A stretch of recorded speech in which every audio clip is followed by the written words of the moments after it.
पिछले अध्याय में हमने यौगिक शुद्धि क्रियाओं के बारे में पढ़ा था। इस अध्याय में हम जानेंगे नैति के बारे में।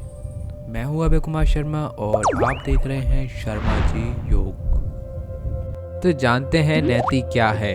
नैति कई प्रकार से की जाती है, सूत्र नीति, जल नीति, दुग्ध नीति आदि। केवल सूत्र नीति तथा जल नीति का अभ्यास नित्य प्रति करना चाहिए। ये स्वास्थ्य की दृष्टि से बहुत लाभदायक होता है। इसे तो जीवन का अंग ही बना लेना चाहिए। केवल नीति का प्रतिदिन अभ्यास आपको बहुत से रोगों से बचा सकता है।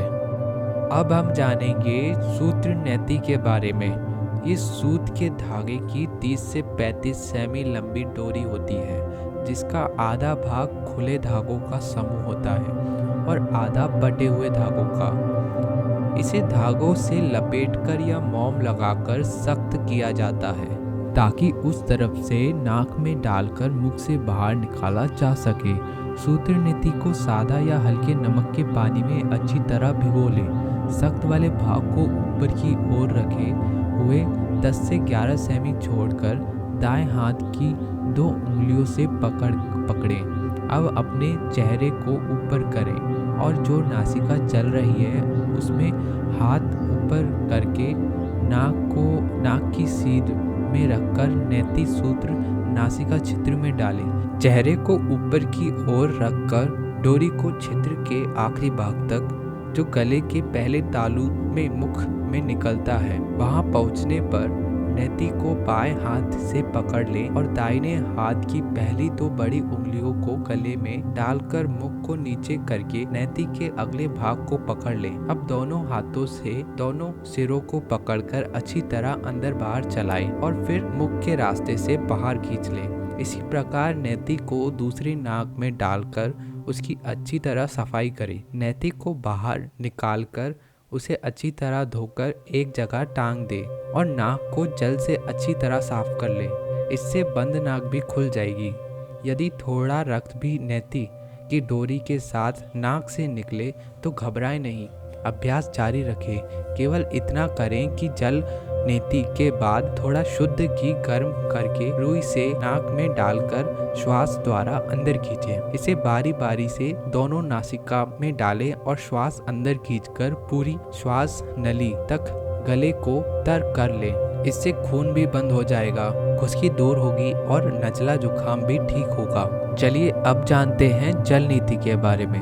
हल्का गर्म पानी लें और उसमें थोड़ा नमक डालें। पानी को नैति के ठोटी वाले लोटे में डालें। लोटे को दाएं हाथ की उंगलियों पर इस स्थिति में रखें जिससे टोटी का मुख नाक की तरफ हो। अब टोटी के सिरे को नाक के छिद्र में लगा दें। अब मुख को थोड़ा आगे तथा बाईं तरफ झुकाकर लोटे को थोड़ा ऊपर करें, जिससे लोटे का पानी दाईं नासिका में अंदर जाकर बाईं नासिका से निकलने लग जाए। इस क्रिया को पाँव के भार बैठकर भी कर सकते हैं। अब श्वास को अंदर खींचकर पानी को गले में लेकर मुख से भी निकालें। यदि पानी गले में नहीं आए तो बाईं नासिका को बाएं हाथ के अंगूठे से दबाकर बंद करें। फिर दाईं नासिका से श्वास खींचकर पानी गले में लें और मुख से बाहर निकालें। इस क्रिया को कई बार करें। इसी प्रकार नमक वाले पानी को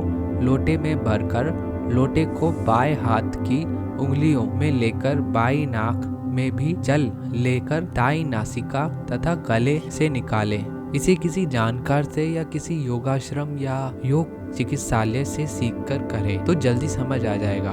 वैसे ये कोई मुश्किल काम नहीं है, थोड़ी समझ व अभ्यास से आसानी से हो जाता है। जल नीति करने के बाद दोनों पाँव खोलकर खड़े हो जाएं।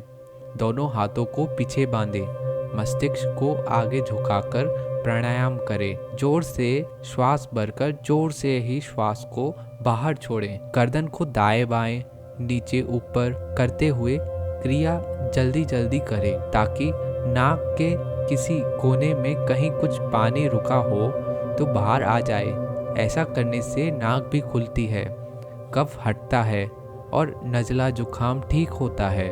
इसके बाद घी को गर्म करके डालें। नैति से आंखों की ज्योति बढ़ती है, कान खुलते हैं। कभी भी आँख, नाक, कान व गले के रोग नहीं होंगे और यदि रोग हैं तो वह ठीक होंगे। आंखों की ऐनक भी इस क्रिया से उतारी जा सकती है। सिर दर्द ठीक किया जा सकता है। सिर के बाल जल्दी सफ़ेद नहीं होते।